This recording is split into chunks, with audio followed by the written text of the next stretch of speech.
Bonsoir, bien-aimés frères et sœurs en Christ. Bonjour pour ceux qui regardent de jour. Soyez bénis, passez une journée bénie.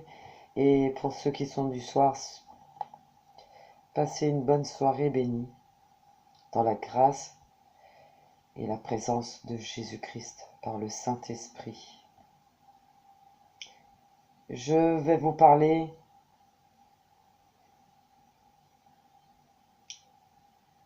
de ce qu'on parle aujourd'hui. De quoi parle-t-on aujourd'hui dans toutes les radios, les messages internet, la télévision, les informations? De quoi? La guerre, les gilets jaunes. La guerre des gilets jaunes.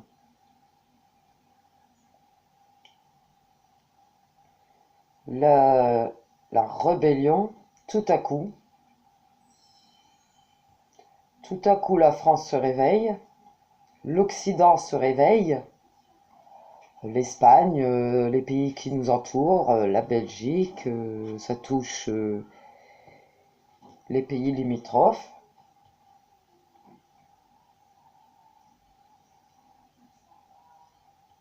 Manifestation monstre à Paris.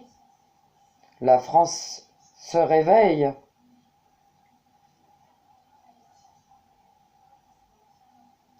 Alors, plusieurs chefs d'État participent, s'interrogent sur les événements.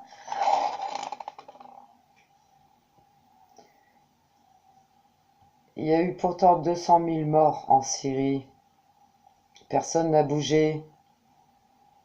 Là, tout le monde bouge. La France se réveille. Enfin, les chefs d'État se sont réveillés, enfin, ont cotisé pour la reconstruction de Notre-Dame de Paris. Là, là, on se réveille lorsqu'il s'agit d'un monument.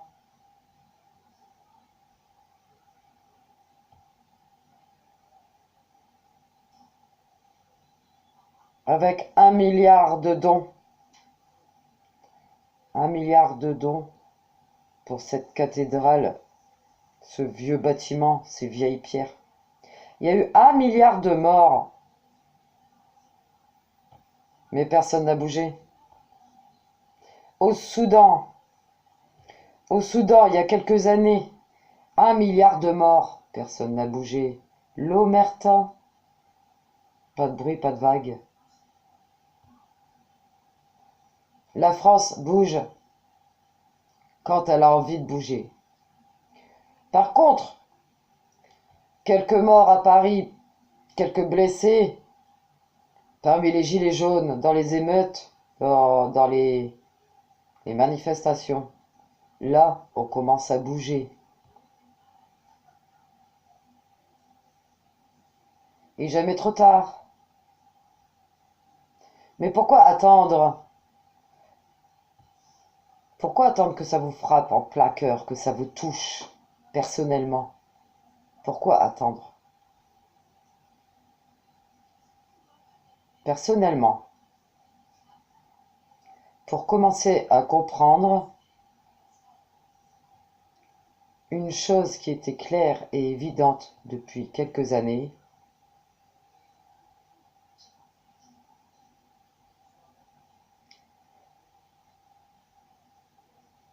et que je me répète,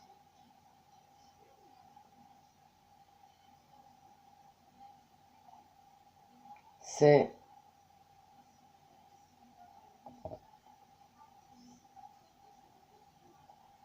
que mes chers amis, bien-aimés en Christ, pourquoi faut-il un grand, pourquoi faut-il un grand coup pour nous réveiller?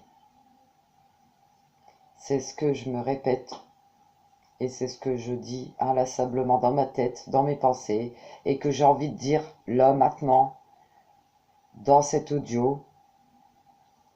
Pourquoi faut-il un grand coup pour nous réveiller?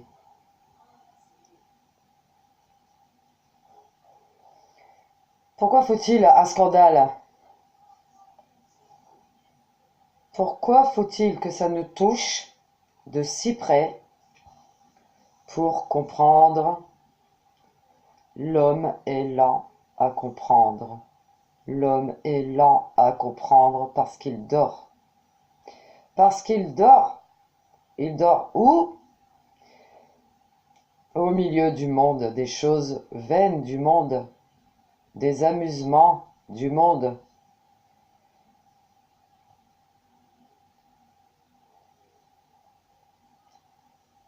Et l'homme est dur d'oreille, pas l'oreille auditive, l'oreille du cœur, l'oreille de l'intérieur. Dieu parle dans nos vies.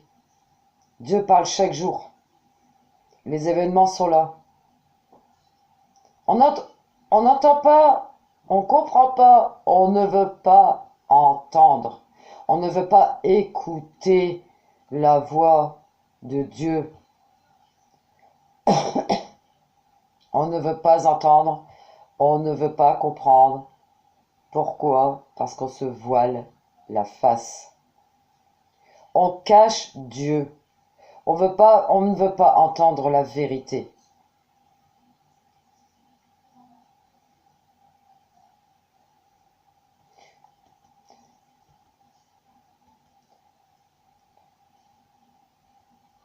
Dans la Bible de Dieu, il s'agit d'une histoire. Il s'agit d'un jeune enfant de 10-12 ans, Samuel, consacré à Dieu, et qui vivait dans le temple comme de jeunes enfants vivent dans les mosquées ou dans les églises catholiques. Mais c'était en Égypte. Et il voulait se consacrer à Dieu, mais il n'avait pas encore l'expérience de Dieu.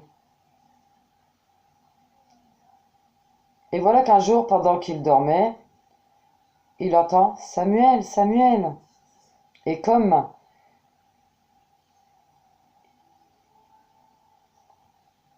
il y avait le vieil Élie qui était aussi endormi dans l'autre coin du temple, Samuel court vers Élie et dit « Élie, tu m'as appelé ?» Élie dit à Samuel, répond à Samuel « Et non, je t'ai pas appelé, va te coucher. » Il va se coucher, et puis, quelque temps plus tard, « Samuel, Samuel !» Il se lève, il court vers Élie. « Tu m'as appelé ?»« Non, non, non, non, non. Va te coucher. » Il va se coucher, et une troisième fois. « Samuel, Samuel !» Il court vers Élie. « Tu m'as appelé ?» Ah, Samuel commence à se poser des questions. Ah, c'est peut-être le Seigneur. C'est peut-être le Seigneur. Et si ça se reproduit, Élie lui dit, et si ça se reproduit, tu lui diras, parle Seigneur, ton serviteur écoute. C'est ainsi que nous devons passer nos temps dans la prière, après la prière, à écouter le Seigneur. Pourquoi faire un monologue? Pourquoi parler, parler, parler, parler sans cesse? Stop! On s'arrête. On dit, Seigneur, ta servante t'écoute. Parle, Seigneur. Et je vous garantis qu'il parle. Il attend que ça, qu'on l'écoute. Eh oui. Alors, qu'est-ce que ça veut dire ça pour Samuel? Ça veut dire, qu'est-ce que je vous explique? C'est que dans une vie normale et ordinaire, dans notre vie de tous les jours, le Seigneur nous appelle. Le Seigneur nous appelle.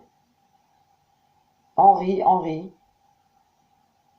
Frédéric, Frédéric. Manon, Manon. Patrick, Patrick. Mylène, Mylène. Il t'appelle par ton prénom. Il t'appelle. Tu entends ton prénom, ton prénom, parce qu'il t'appelle.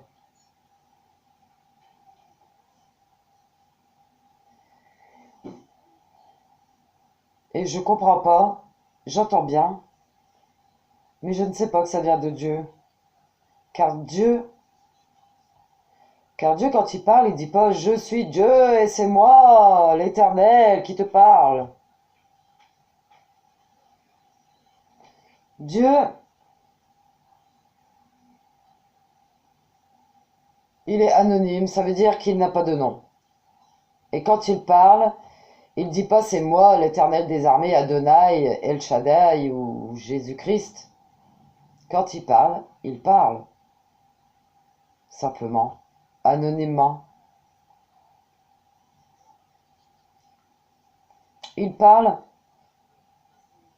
de façon à travers une voix toute humaine, de différentes façons aussi. Il peut parler, il utilise des objets, des images, des personnes, même des personnes non croyantes, à travers des circonstances. Surtout à travers les circonstances lorsqu'on est sourd. Il parle à travers des circonstances. Dieu parle en ce moment à la France, au travers de ce qui se passe. La France tremble. Il y a des grincements de dents, les gilets jaunes, les révolutions, les manifestations, les tables rondes. Il y a les journaux sont débordés et ils n'arrivent plus à suivre les événements. Voilà comment Dieu parle. Il montre qu'il est là, qu'il nous appelle. Samuel, Samuel. Comme il a appelé Samuel. Il parle. Le journal, Facebook, Internet. Mon mari, ma femme, mon fils, ma fille.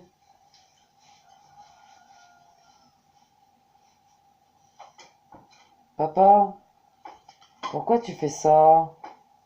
Ah, ah, tais-toi.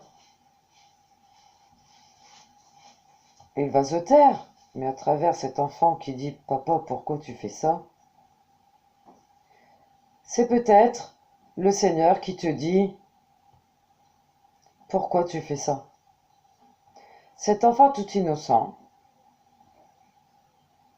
qui voit son père faire quelque chose qui n'est pas correct,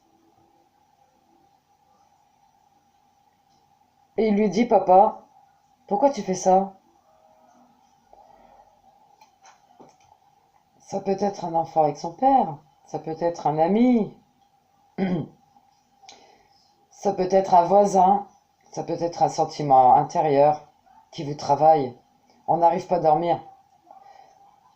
On a fait quelque chose qui n'est pas bien. On a mauvaise conscience. Et là, ça tiraille. Ah, ça tiraille. Ah. Et on essaye d'étouffer la voix. Et on peut l'étouffer. Et on peut faire comme si on n'entendait rien. Comme l'Occident pendant 30 ans, 40 ans, 50 ans. Avant le mouvement des Gilets jaunes. Et puis à un moment donné, grâce à Élie, Élie dit à Samuel, attention, c'est peut-être le Seigneur. Comme Élie, on se dit, attention, c'est peut-être le Seigneur qui parle. Soyons à l'écoute, soyons attentives à la voix de Dieu. L'Esprit vient et va. On ne sait pas d'où il vient, on ne sait pas d'où il va. Il parle. C'est peut-être lui qui parle dans ton cœur, à travers ton enfant, à travers son comportement, à travers à travers ta conscience.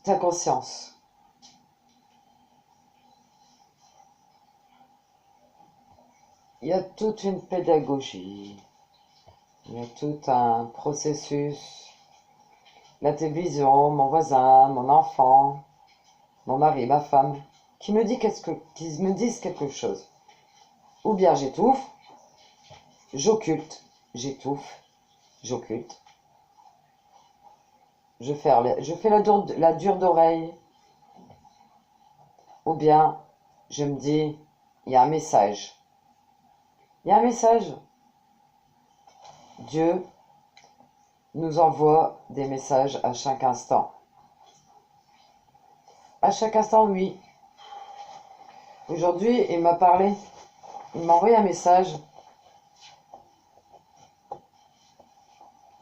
Il m'a fait comprendre que les mauvaises compagnies corrompent les bonnes mœurs, et que ça peut vous mettre à bout, ça peut vous pousser à bout. Combien de fois il me l'a fait ressentir ce message? Une centaine de fois. Il ne l'a pas fait par adresse email, pas par téléphone, pas par YouTube. Il l'a fait mieux que ça. Par une circonstance, un événement, un accès de colère, un agacement, un ras-le-bol. Là, il a mis le doigt sur quelque chose qu'il ne faut pas étouffer. C'est un message. Un message. Change ta vie. Change tes fréquentations. Change tes compagnies. Change de vie. Pars. Fuis. Cours à ton salut. Secoue la poussière de tes pieds. T'occupe pas de ton prochain qui te suit pas. T'occupe pas de celui qui t'insulte, qui te juge, qui te critique. Continue, marche à la victoire, à travers les circonstances, à travers le voisin ou la voisine qui va te dire « Mais qu'est-ce que tu fais avec cette personne-là » Je parle pour moi personnellement en tant qu'exemple. En tant qu'exemple. Je prends mon exemple à moi. Qu'est-ce que tu fais avec cette fréquentation à cette personne? Je suis en colocation avec une personne toxique, vampire, qui me prend mon temps, mon énergie, ma patience, qui me fatigue, qui m'épuise. H24, heureusement qu'il y a des heures pour dormir. Mais Dieu me parle. Il me parle dans ma conscience, dans mes grincements de dents. Il me fait comprendre quelle est la direction à prendre, quelle est la décision à prendre.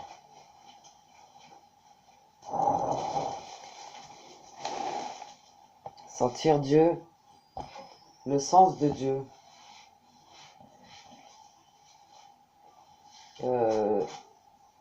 En dehors des voies ordinaires. Hein. Et parfois pendant des événements quotidiens, banals, routiniers, il révèle quelque chose. C'est tout l'art de la vie spirituelle. La vie spirituelle, c'est lentement un éveil de l'esprit. Spirituellement, c'est un éveil de l'esprit. C'est pas la lettre qui tue, c'est l'esprit qui vivifie. C'est un processus qui se fait lentement. La marche avec Dieu, c'est pas marcher avec Dieu dans les nuages, c'est marcher avec Dieu en spiritualité, en esprit. L'esprit, quand il vient, en général, c'est pas en claquant la porte, c'est de façon toujours, en général, discrète. C'est toujours en général discrète qu'il vient. Il dit, je me tiens à la porte et je frappe. Il frappe comment Dieu? Violemment? Brutalement? Non. Tout doucement. Je peux faire semblant de ne pas entendre, mais j'ai entendu. On peut faire semblant. Ce qui est terrible dans une vie d'homme, c'est qu'on peut faire semblant pendant des années, jusqu'au moment où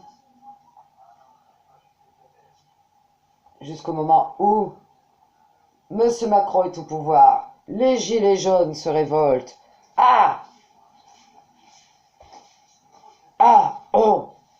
Horreur! On se réveille. Mais ça fait des années que je frappe. Ça fait des années que je frappe à ta porte, te dit Dieu, que je te fais signe, mais tu ne comprends pas. Ou alors tu fais semblant. Ça fait des années que ça couve tout ce qui arrive avec la franc-maçonnerie, l'injustice, les injustices. Ça fait des années que ça couve. Mais il frappe discrètement. Il frappe à la porte. Il prévient tout doucement. Et bang! Ça pète, ça explose. Oh, oh, oh! On se réveille. Ça part dans tous les sens. On panique. Qu'est-ce qu'on fait au niveau des églises, pasteur, prophète, qu'est-ce qui se passe? Écoutez, les prophètes qui sont derrière, qui ne se montrent pas, qui se cachent. N'écoutez pas les prophètes qui se montrent, qui sont people, comme on dit, show business, célèbres. N'écoutez pas ces faux prophètes. Ils ne recherchent que la gloire. Écoutez les petits prophètes. Mais tu ne veux pas comprendre, tu ne veux pas entendre. Entendre, c'est pas une histoire d'oreille. Entendre, c'est une affaire de cœur.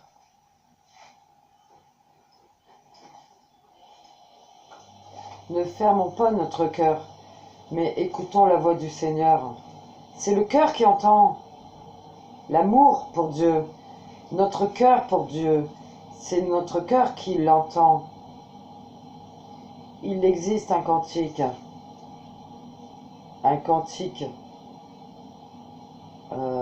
Quand je t'ouvre mon cœur, je te vois Seigneur, mais je peux dire aussi quand je t'ouvre mon cœur, je t'entends Seigneur. Cantique.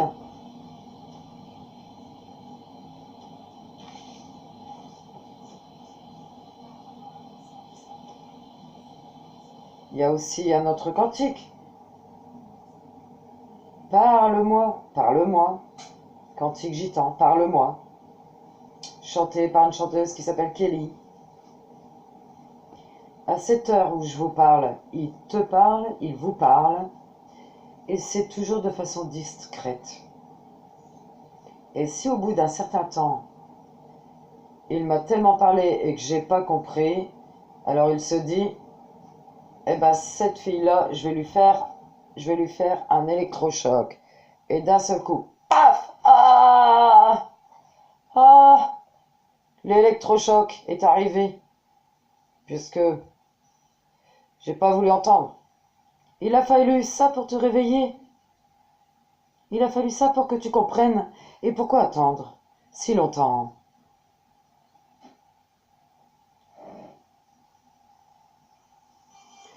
Et dans l'évangile d'aujourd'hui, nous avons, pas sur le plan de l'audition, mais sur le plan de la vision. Romains. Voyons dans Jean-Baptiste. Jean-Baptiste voit un homme passer, pieds nus, ordinaire, et il dit, voici l'agneau de Dieu, un homme ordinaire. Les deux disciples entendirent ces paroles et suivirent Jésus. Un signe.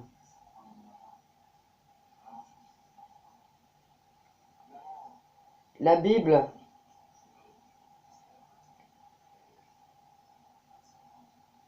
ça veut dire celui qui a de l'intuition, celui qui a du cœur. Mais celui qui ne lit pas la Bible avec son cœur, ça se dit en arabe, el-talmes, par révélation, celui qui ne la lit pas en révélation avec son cœur, eh bien, il envoie des messages, et des messages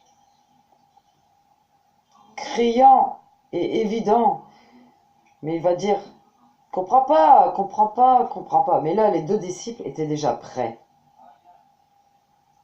Ils étaient déjà prêts par Jean-Baptiste. Mais la vie du disciple, c'est j'attends quelque chose, j'attends quelque chose, j'attends quelqu'un, j'attends une direction, j'attends une voix, j'attends un message, j'attends une direction, un peu comme les mages.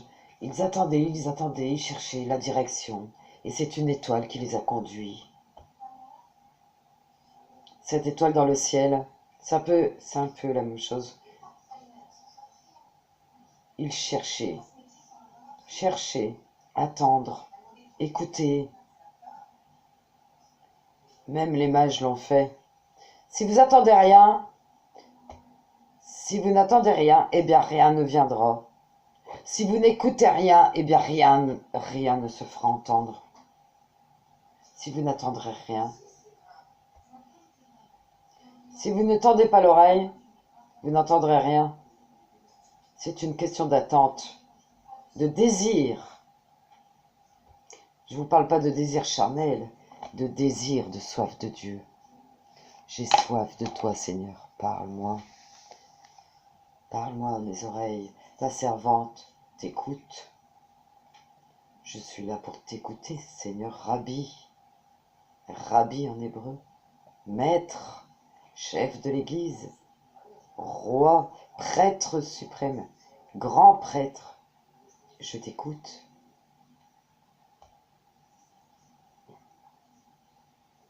Lorsque le petit Samuel a été consulté,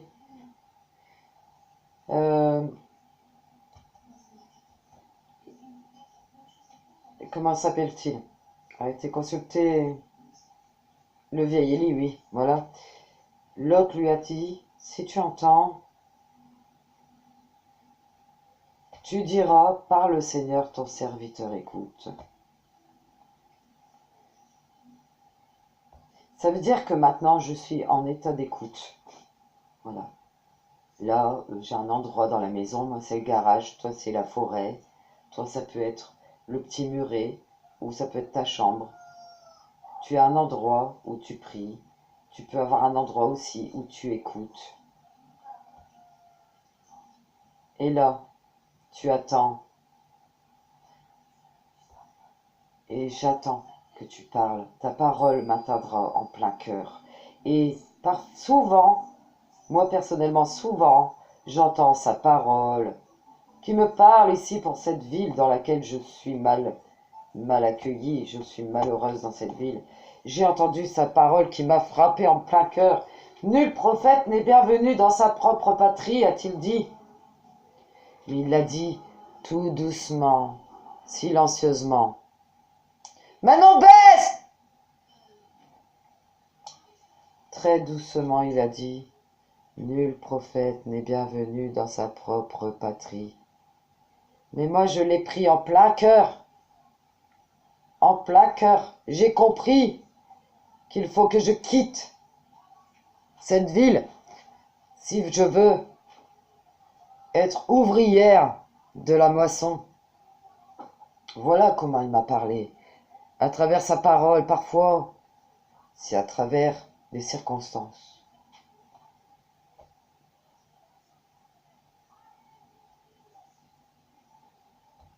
C'est ça que nous avons à développer dans notre vie, savoir arrêter le temps et dire, Maître, Jésus, j'écoute, Dieu, je t'écoute Jésus. Tu es le chef de l'Église, tu es le grand prêtre. Avoir une écoute, une oreille, un cœur qui attend. L'attente. Tu n'auras rien, tu n'apprendras rien, tu comprendras rien si tu n'attends pas.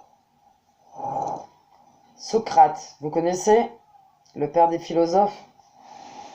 Quelle était sa méthode? Il répondait à une question par une question, un peu comme les jésuites. Au lieu de répondre à la question, il renvoie la question. Il renvoie la question pour créer le vide. Pour créer ce vide qui va être comblé par la réponse logique ou mathématique ou scientifique ou philosophique. Et le désir, l'attente, c'est ce qu'on doit développer chez nous, dans notre cœur. Alors, quand vient la présence de Dieu et quand vient sa réponse, il faut trouver un espace pour l'accueillir. C'est la démarche des mages, c'est la démarche de Samuel. Et ça devrait être la démarche de chacun de nous. Ça a été aussi la démarche de la petite Marie. Elle aussi, elle attendait, elle espérait, elle brûlait de désir. Eh bien, aujourd'hui, bien-aimés,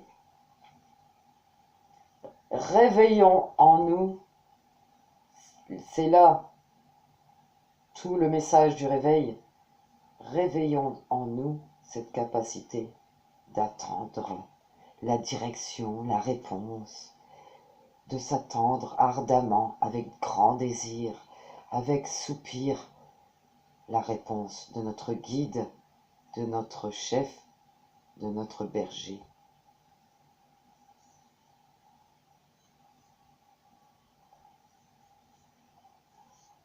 Pour que dès que ça vient, paf! Pour que dès que ça vient, paf! Hop! On est réveillé, on a la révélation des choses qu'on espère. Enfin, ne confondez pas avec la foi des choses qu'on espère. On a la révélation de la réponse qu'on espère, la direction. Un peu comme un ressort qu'on compresse. Paf! Il saute. Réveillé, révélation. Ils n'attendent rien, ces chrétiens du dimanche matin, parqués dans des assemblées remplies. Ils sont rassasiés, comblés. Ils sont remplis comme des grosses vaches. Ils attendent plus rien. Comblés, rassasiés, repus, ils ont à manger jusqu'en haut de leur gorge par leurs enseignants, leurs pasteurs qui leur prêchent un évangile à l'eau de rose, qu'il n'y a plus rien à attendre de personne, qu'il n'y a plus rien à attendre de Dieu puisque tout est écrit, qu'il n'y a plus de direction parce que c'est écrit. Mais allons, soyons des pierres vivantes, pas des pierres mortes, des pierres mortes. Soyons des pierres vivantes. Vous devenez des brebis remplies, abreuvées, gavées comme des oies, gavées comme des oies, qui n'attendaient plus rien. Vous attendez qu'on vous donne tout dans le bec, tout mâché dans le bec. Vous n'écoutez pas, vous n'êtes pas à l'écoute. Et je suis sûre que parmi vous, peut-être, j'espère pas, mais je suis sûre que parmi vous, il y en a qui vont me critiquer, il y en a qui vont pas écouter ce que je leur dis, parce que ça leur passe au-dessus de la tête. Ils ont autre chose à faire. Ils sont trop préoccupés par leurs affaires. Hein? Leur repas, leur souper, leur ménage, le journal, les informations, les préoccupations, les sports, les loisirs, et j'en passe. Ce que je dis, peut-être ça vous intéresse pas, mais je le vis, alors je vous transmets, je vous partage ce que je vis qui est merveilleux. Nous avons un Dieu vivant, un Dieu merveilleux. Il faut pas lui faire des, comment ça s'appelle, comme dit en langage jeune, un gros vent en langage jeune. Vous lui faites un gros vent à chaque fois qu'il essaye de vous parler. Quand est-ce que vous passez du temps dans la journée? Analysez-vous vous-même. Auto-analysez-vous. Quand est-ce que vous passez du temps dans la journée à l'écoute du Saint-Esprit?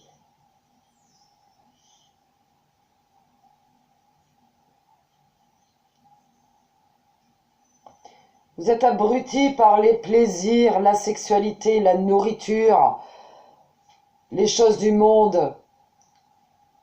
Qu'est-ce que vous voulez avoir? Faim? Vous êtes plein? Vous êtes rempli? C'est plein ou c'est vide? C'est plein de choses vaines. C'est vide à l'intérieurement. La vie spirituelle, c'est pas ça. C'est le secret de demain, c'est chaque jour suffit sa peine. Apprendre à écouter, apprendre à désirer, apprendre à écouter. À ce moment-là, quand la voix du Seigneur se fera entendre, à ce moment-là, quand la voix du Seigneur